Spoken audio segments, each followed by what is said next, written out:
लगभग 3 महीने तक दुनिया को जंग की आग में जलाने वाले देशों के बीच फाइनली पीस डील साइन होने जा रही है। 19 जून को स्विट्जरलैंड के जिनेवा में साइनिंग सेरेमनी होनी है। जब से इस डील के होने की बात सामने आई है, अमेरिका के राष्ट्रपति डोनाल्ड ट्रंप फूले नहीं समा रहे हैं। ऐसा लग रहा है कि जो सोचा था वो मिल गया, जो चाहा था वो पा लिया। एक दिन पहले ही ट्रंप ने अपना 80वां जन्मदिन मनाया है और अब लग रहा है कि खुद ट्रंप खुद को गिफ्ट दे रहे हैं। मतलब गजब चल रहा है। युद्ध भी खुद शुरू किया ट्रंप ने, हॉर्मूज भी खुद ठप करवा दिया इन्होंने और खुद जंग रोककर पीस डील कर रहे हैं। खुद की पीठ भी थपथपा रहे हैं। गजब नेता है डोनाल्ड ट्रंप। इस डील का या यूं कहें कि MOU को अपनी डिप्लोमेटिक जीत बता रहे हैं। ईरान भी यही कह रहा है कि देखो हम झुके नहीं, हम अमेरिका को घुटनों पर ला दिए हैं। लेकिन एक बात आप समझ लीजिए बॉस कि मांडमली में किसी की जीत और किसी की हार नहीं होती। कॉम्प्रोमाइज में ना कोई पक्ष जीतता है और ना हारता है। बस एक को कुछ थोड़ा ज्यादा मिलता है, एक को थोड़ा कम मिल जाता है। ठीक यही इस पीस डील के साथ भी चल रहा है। ट्रंप खुद को चाहे जितनी शाबाशी दे दे बॉस, लेकिन मैसेजिंग तो यही निकल कर आई है कि ईरान ने अपने मन मुताबिक लगभग सारी बातें अमेरिका से मनवा ली।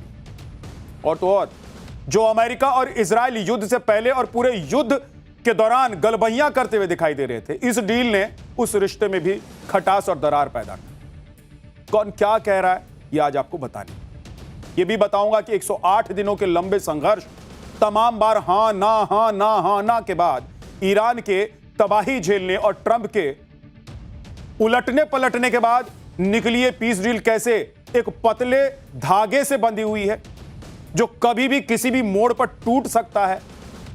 लेकिन जो भी हो, यह समझौता दुनिया के लिए एक राहत की खबर। दुनिया इससे राहत की सांस ले रही है। जंग की वजह से ठप पड़े हॉर्मूज खुलने से पूरी दुनिया पर जो अभी तक प्रेशर एक बना हुआ था ना बॉस, वो कम हो जाए। और यही वजह है कि विश्व के तमाम बड़े नेताओं ने इसका हाथ खोलकर स्वागत किया है। पीएम मोदी ने भी इस डील का स्वागत किया है। डील की खबर सामने आने के बाद ही कच्चे तेल की कीमत में 4% से ज्यादा की गिरावट भी दर्ज कर ली और इसी के साथ तेल की कीमतें 3 महीनों में सबसे निचले स्तर पर आ गई। शांति समझौते से शेयर बाजार भी बम बम हो गया है। भारत के लिए LNG लेकर आ रहे कॉमर्शियल वेसल ने भी स्ट्रेट ऑफ हॉर्मूज पार कर लिया। लेकिन जब तक डील साइन नहीं हो जाती तब तक कुछ भी तय नहीं माना जा सकता। डोनाल्ड ट्रंप के बारे में पूरी दुनिया जान गई है कि वो अपने फैसलों को लेकर कितने अनस्टेबल हैं, कितने गंभीर हैं। ऐसे में अगले 60 दिन पूरी दुनिया के लिए बेहद जरूरी और संवेदनशील होने वाले। इन 60 दिनों में क्या क्या होने वाला है, एक एक डील आज पाठशाला में आपके सामने रखूंगा। लेकिन सबसे पहले एक ट्रेलर।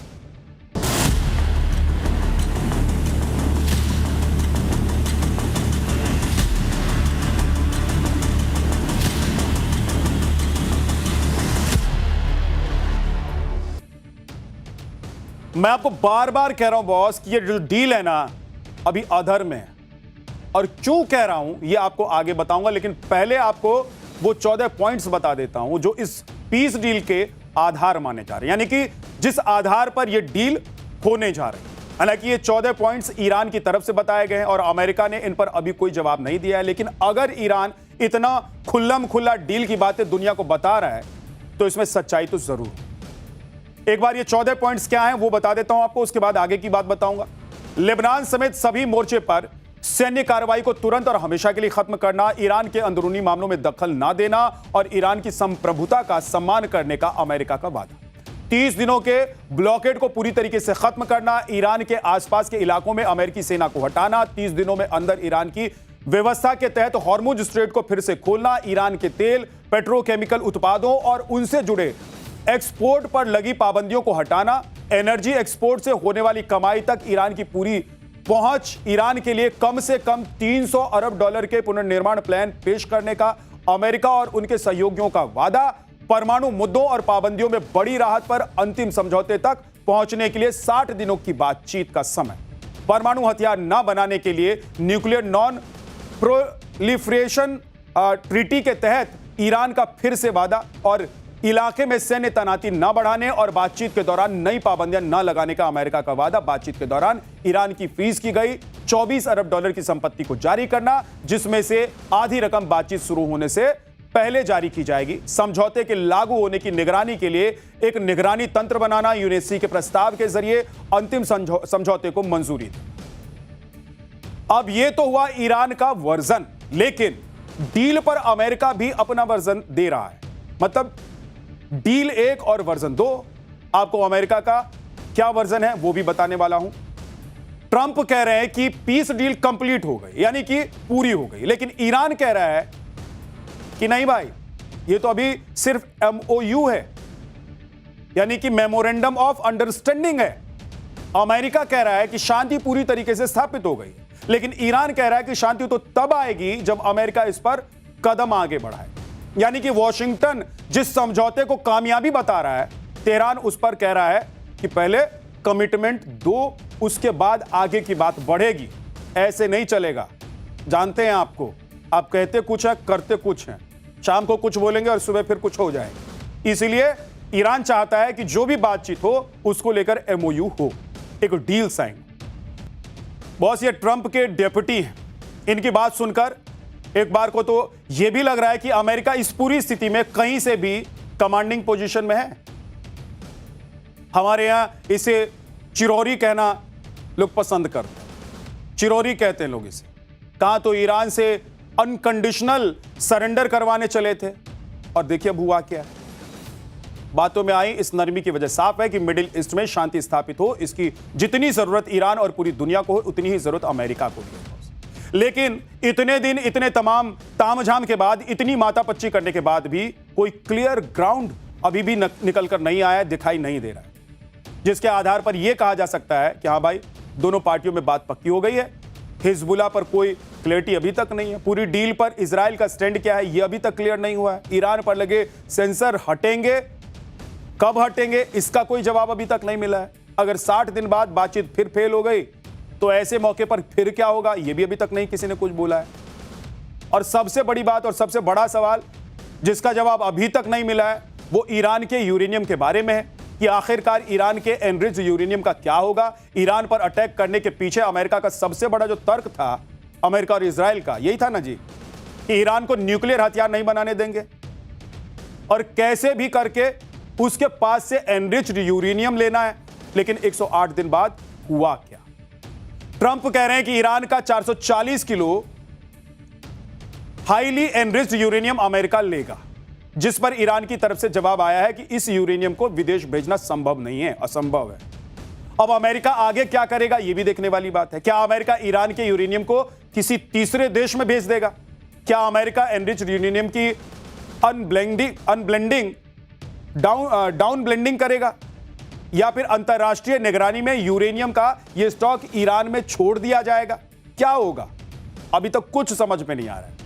आप बताइए कि फिर अमेरिका को मिला क्या? भाई, जिसके लिए युद्ध शुरू किया, दुनिया भर में कोहराम मच गया, जिस वजह से फिर अंत में क्या मिला? टन गोपाल। अभी भी यूरेनियम को लेकर 3 ऑप्शंस दिखाई दे रहे हैं। डोनाल्ड ट्रंप ने पूरी दुनिया पर जंग थोपकर अभी भी कुछ हासिल नहीं किया है। इधर इजराइल में ट्रंप की इस डील को लेकर एकदम बैड डील इसे कहा जा रहा है। नेतन्याहू खुद अपने देश में डील के कारण फंस गए और ट्रंप से बेहद नाराज चल रहा है। लेबनान की राजधानी बेरूत में एक दिन पहले इजराइल ने जो हवाई हमले किए, उससे ट्रंप नेतन्याहू से काफी नाराज है। अमेरिका जिस समय शांति समझौते की घोषणा करने वाला था, ठीक उसी समय बेरूत पर इजरायली हमलों की वजह से ट्रंप काफी सीरियस हो गए। ट्रंप ने दावा किया कि इजरायली प्रधानमंत्री बेंजामिन नेतन्याहू ने बेरूत पर हवाई हमले के जरिए अमेरिका और ईरान के बीच हुए शांति समझौते को लगभग पटरी से उतार दिया। ट्रंप का कहना है कि इस हमले की वजह से समझौते में देरी भी हुई, कई घंटे की देरी हो। ट्रंप ने यहां तक कह दिया बॉस कि नेतन्याहू बहुत ही अड़ियल इंसान है और इजरायल को अमेरिका का शुक्रिया अदा करना चाहिए। अब आप सोचिए, कहां तो अभी तक दोनों राम लखन की जोड़ी बनकर घूम रहे थे, जय वीरू की जोड़ी बनकर घूम रहे थे, और आज एक दूसरे को ही आंख दिखा रहे हैं। ट्रंप की डील पर अभी तक डायरेक्टली नेतन्याहू की तरफ से कोई बयान नहीं आया, लेकिन इजरायल के राष्ट्रीय सुरक्षा मंत्री ने कहा है कि इस समझौते को मानने के लिए हम बाध्य नहीं हैं। इजरायल कोई बनाना रिपब्लिक नहीं है। इजरायल के रक्षा मंत्री ने कहा है कि इजरायली डिफेंस फोर्स अपनी जगह पर तैनात रहे। इजराइल के वित्त मंत्री ने कहा है कि किसी तरह के दबाव से हमारा रुख नहीं बदलने वाला और यह समझौता इजराइल और पूरी दुनिया के लिए बुरा है। और तो और जिस लेबनान को लेकर ट्रंप ने नेतन्याहू को घेरा है, उस पर भी इजराइल ने कह दिया है, जवाब दे दिया है, वहां हमले जारी रहेंगे और हिजबुल्लाह का खात्मा होना चाहिए, यह भी कह दिया है इजराइल। अब बच क्या गया है? अब सोचिए, स्ट्रेट ऑफ हॉर्मुज से ब्लॉकेड हटने और हॉर्मुज के खुलने की खबर पूरी दुनिया को राहत देने वाली। हॉर्मुज बंद होने के कारण फारस की खाड़ी में करीब 600 जहाज फंसे हुए हैं, जबकि ओमान की खाड़ी में 292 माल से लदे हुए जहाज फंसे हुए हैं और 300 से ज्यादा खाली वेसल वहां पर फंसे। हॉर्मुज के खुलने की खबर के बाद भारत के लिए भी एक खुशखबरी आई है। ईरान अमेरिका के बीच समझौते की खबर आने के बाद भारत को ऊर्जा के मामले में पहली बड़ी राहत मिली है। भारत के लिए एलएनजी लेकर भारत आ रहा दिशा नाम का जहाज हॉर्मुज पार कर चुका है